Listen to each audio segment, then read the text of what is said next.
around them and being, just watching them and watching them grow.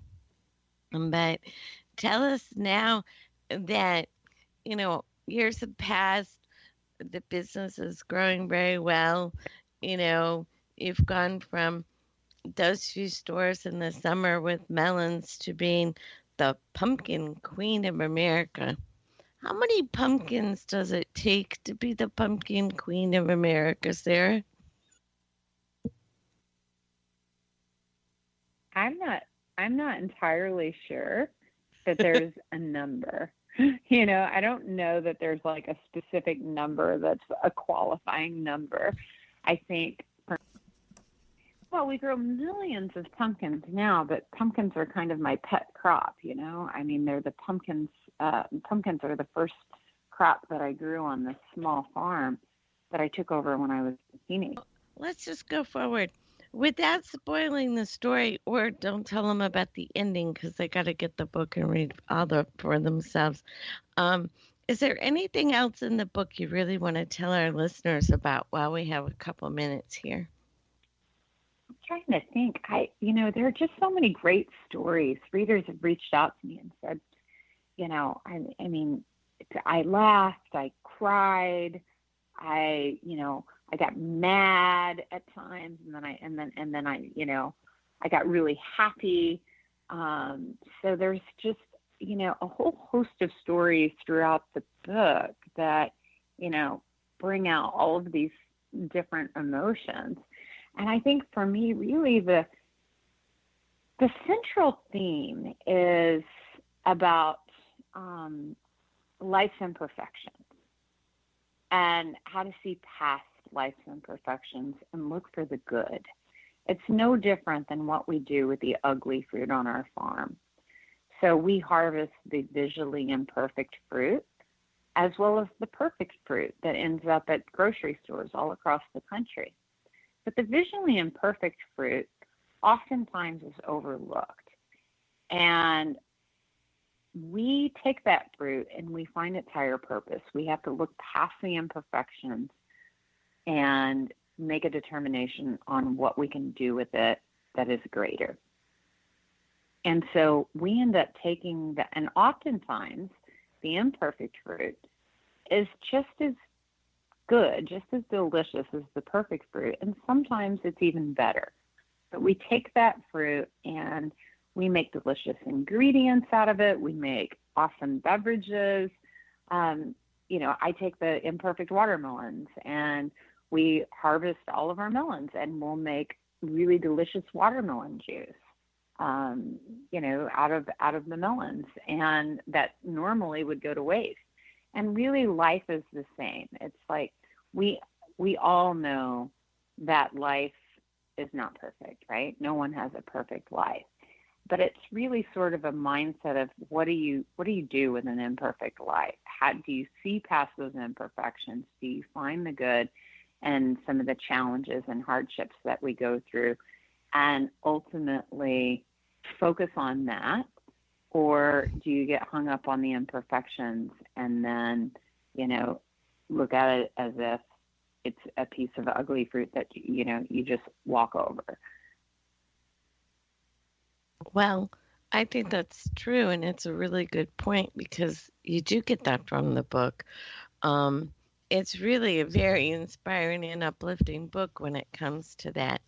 It occurs to me that the one thing I don't remember reading that much about was as you started getting more and more commercial and getting more and more stores that you were serving, how did you learn to do, the negotiations and the contracts and the big purchase orders? Because, some of your big retailers now, of course, they don't respond to people just showing up with a truck full of melons. They work on the front end pretty much with, set contracts and Sure. prices and such. When it came to a lot of the contracting pricing, I mean, sales, I was always good at sales because I had, started doing it on our summer delivery route as a little girl, and I loved working with people. I loved seeing people. I mean, I grew up in isolation, so when I got out and I was able to, go with my mom when I was a little girl and be around all of these new people, I loved it. And counting money and financial matters were not a foreign subject to me. Like it was, from the time I was a little girl, I was overhearing conversations, almost daily about, financial matters, listening to my parents talk about, how they were going to make the farm payments, how we were going to have enough, money to, keep what little electricity we had on and things like that. So when I started my business, I had been, pretty accustomed to, handling my own finances too. And, I moved out when I was 15, so I had to learn very quickly how to support myself. And when it came to, negotiations and contracting and figuring out pricing requirements for customers, that was something that actually came natural. And I was, it wasn't anything that I learned in business school. I attended high school and a junior college simultaneously, but I can tell you that's not where I learned it. I learned it by doing it. I learned it by not being afraid, to sit down and read through a contract and really understand it. And if there was something that I didn't understand in it, I figured it out. I looked it up. I called people. I asked questions, and it was, for me, it really wasn't something that felt unnatural. And I just knew that I would, figure it out.